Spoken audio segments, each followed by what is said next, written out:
ఒక గ్రామంలో ఎంతో దయ కలిగిన ఒక ముసలావిడ ఉండేది.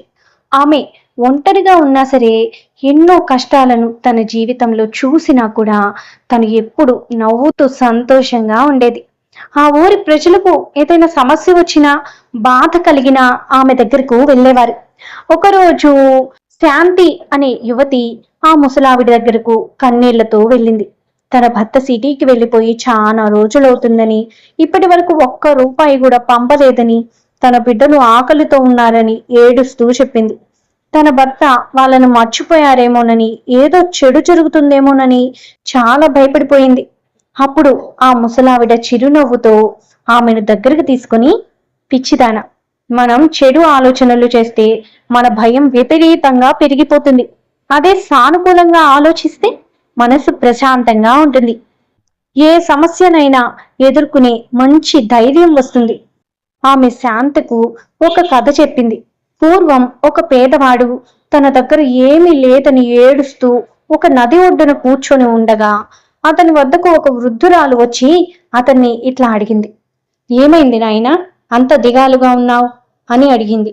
అప్పుడు అతను, బామ్మ, నా దగ్గర ఏమీ లేవు, అమ్మ నాన్న లేరు, చదువు లేదు, డబ్బు లేదు, నా దగ్గర ఏమీ లేదు అని ఎంతో బాధగా చెప్పాడు. అప్పుడు ఆ ముసలావిడ అతనికి ఇలా చెప్తుంది. ఓ పిచ్చివాడా, నువ్వు ఏమీ లేనివాడు ఎందుకు అనుకుంటున్నావు? ఈ పారే నది చూసావా, ఇది కూడా నీదే. ఈ ఊగే చెట్లు చూసావా, అది కూడా నీదే. నువ్వు నడిచే నేల కూడా నీదే. లేని వాటి కోసం బాధపడటం మానేసి ఉన్న వాటితో సంతోషంగా జీవించడం నేర్చుకో. చెడుగా ఆలోచించడం మానేసి శాంతంగా నీ పని వెతుక్కో.